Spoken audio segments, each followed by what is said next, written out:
Assalamualaikum warahmatullahi wabarakatuh. Perkenalkan, nama saya Reva.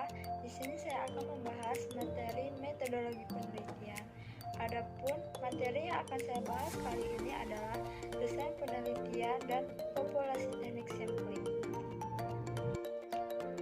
Desain penelitian. Desain penelitian yaitu rancangan penelitian yang menjelaskan bagaimana cara yang digunakan untuk menjawab permasalahan penelitian seperti populasi dan sampel, jenis data, definisi operasional, dan metode analisis data. Nah, dari pengertian tersebut dijelaskan tentang integrasi seluruh komponen riset, yang artinya desain riset merupakan bentuk komprehensif dari rencana penelitian. Kata komprehensif itu tentu saja mencangkup semuanya, yaitu semua komponen riset yang diperlukan dari pertanyaan penelitian, jenis data, metode, sampai analisis yang hendak dilakukan.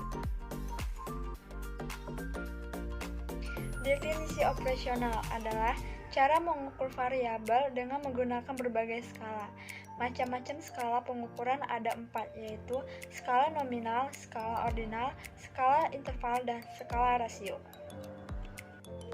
Skala interval atau skala Likert adalah skala yang dipergunakan untuk mengukur sikap, pendapat, persepsi seseorang atau sekelompok orang tentang suatu gejala atau fenomena sosial.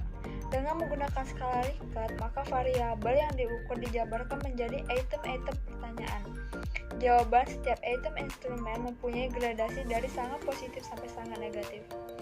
Jadi saya jelaskan maksud dari jawaban setiap instrumen mempunyai gradasi dari sangat positif sampai sangat negatif. Maksudnya, dengan menggunakan skala Likert, maka variabel yang akan diukur dijabarkan menjadi dimensi. Dimensi dijabarkan menjadi subvariabel, kemudian subvariabel dijabarkan menjadi indikator-indikator yang dapat diukur.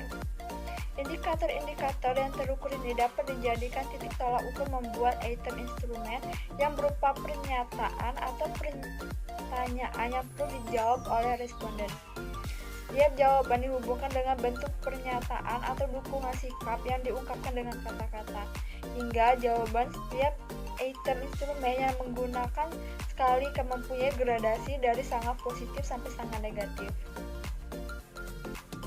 Nah, ini contoh alternatif jawaban skala Likert dari sangat positif sampai dengan negatif. Dari contoh alternatif jawaban skala Likert dapat dijelaskan keterangannya: sangat setuju, selalu sangat positif diberi skor 5, setuju sering positif diberi skor 4, ragu-ragu kadang-kadang netral diberi skor 3, tidak setuju hampir tidak pernah atau negatif diberi skor 2, sangat tidak setuju tidak pernah diberi skor 1. Skala Goodman adalah skala pengukuran dengan dua jawaban yang tegas, data yang didapat, interval atau rasio. Skala Goodman dapat dibuat dalam bentuk pilihan ganda, juga dalam bentuk checklist. Jawaban dibuat skor tertinggi 1 dan terendah 0. Maksud yaitu skala Goodman adalah skala kumulatif yang sangat baik untuk meyakinkan peneliti tentang kesatuan dimensi dan sikap atau sifat yang diteliti, yang sering disebut atribut universal.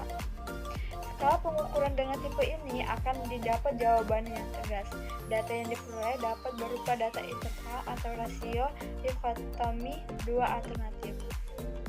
Jadi, kalau pada skala Likert terdapat 3, 4, 5, 6, 7 interval dari kata sangat setuju sampai sangat tidak setuju, maka pada skala Goodman hanya ada 2 interval, yaitu setuju dan tidak setuju.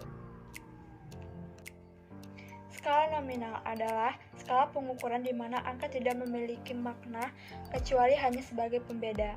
Maksudnya, skala nominal adalah skala yang paling sederhana disusun menurut jenis atau fungsi bilangan. Dengan kata lain, skala nominal yaitu angka yang tidak mempunyai arti hitung. Angka tidak diterapkan, hanya merupakan simbol atau tanda dari objek yang akan dianalisis. Contoh, hitam putih, KAP BIK 4, KAP 6 BIK 4, pria wanita, Departemen Akuntansi, Departemen Pemasaran. Skala ordinal yaitu skala memiliki mata ranting. Artinya, skala ordinal adalah skala yang didasarkan pada ranking diurutkan dari jenjang yang tertinggi sampai yang terendah atau sebaliknya. Contohnya berkaitan dengan juara. Skala rasio adalah tingkat skala yang tertinggi karena menyatakan kuantitas yang absolut dan hasil pengukuran dapat dipergunakan untuk semua keperluan analisis dalam penelitian dengan menggunakan semua prosedur statistik. Populasi teknik sampling.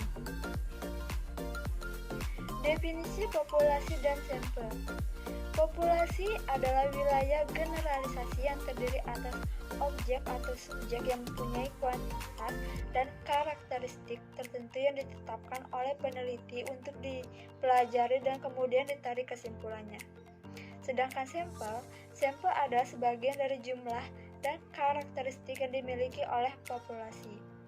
Sampel yang diambil dari populasi tersebut harus betul-betul representatif atau memiliki populasi yang teliti. Teknik sampling. Teknik sampling adalah teknik pengambilan sampel. Secara skematis, teknik sampling dapat dilihat seperti gambar berikut. Probability sampling. Probability sampling adalah teknik sampling memberikan peluang yang sama bagi setiap unsur anggota populasi untuk dipilih menjadi anggota sampel. Teknik ini meliputi A. Simple random sampling. Dikatakan simple atau sederhana karena pengambilan sampel anggota populasi dilakukan secara acak tanpa memperhatikan serta yang ada di dalam populasi itu. Cara demikian dilakukan bila anggota populasi dianggap homogen. Proportionate Stratified Random Sampling.